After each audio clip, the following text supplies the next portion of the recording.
যেই দিন ঈদে মিলাদুন্নবী হবে সেই দিন ট্রাকে করে আল্লাহ রাসূলের প্রতি ভালোবাসা দেখানোর জন্য বের হয়েছে আর বলছে ইয়া নবী সালাম আলাইকা, বলে না?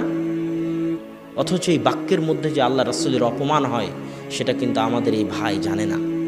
আমি তাদেরকে বলতে চাই, হে ভাই, তোমরা যারা ইয়া নবী সালাম আলাইকা পড়ো তারা একবার আল্লাহ তার রাসূলকে কিভাবে ডেকেছে একবার তো দেখো। সারা কোরআন একবার তো খুলে দেখো।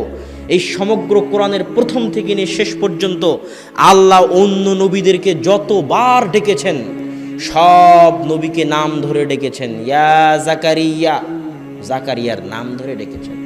ইয়া ইব্রাহিম, ইব্রাহিম আলাইহিস সালাতু ওয়াস সালামের নাম ধরে ডেকেছেন। কিন্তু যখন আমাদের নবী মুহাম্মদ সাল্লাল্লাহু আলাইহি ওয়াসাল্লামকে ডেকেছেন তখন বলছেন ইয়া আইয়ুহান নবী কুল্লি আজওয়াজিক, আইয়ুহান নবী। আপনারা তাশাহুদে পড়েন না আইয়ুহান নবী? না তাশাহুদে ইয়া নবী আছে? তাশাহুদে কি আছে? আইয়ুহান নবী আছে।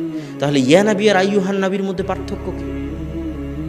আমি আপনাকে বললাম এ আব্দুল্লাহ, এ আহমদ, এই ডাকের মধ্যে কোনো সম্মান আছে? কোনো সম্মান নেই।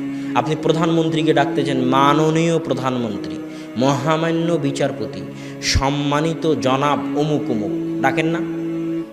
তো আল্লাহ সুবহানাহু ওয়া তাআলা যখন তার নবীকে ডাকতেছে তখন বলতেছে ইয়া আইয়ুহান নবী, হে মাননীয় নবী, হে সম্মানিত নবী, হে মহামান্য নবী, হে সম্মানিত নবী মুহাম্মদ সাল্লাল্লাহু আলাইহি ওয়াসাল্লাম। নামটাও আল্লাহ নেননি, জাস্ট হে সম্মানিত, হে মহামান্য নবী বলে ডেকেছেন। আর সেই জায়গায় তারা বলছে ইয়া নবী মানে এই মোহাম্মদ, ইয়া নবী মানে এই মোহাম্মদ, নাউযুবিল্লাহ। আর তারা বলতেছে তারা নাকি আল্লাহ রাসূলের আশিক। হে ভাই, আপনি একবার চিন্তা করুন যে আপনি আল্লাহ রাসূলের আশিকের নামে আল্লাহ রাসূলকে অপমান করতেছেন। সম্মানিত উপস্থিতি, তাহলে ঈদে মিলাদুন্নবী একটা অনুষ্ঠান।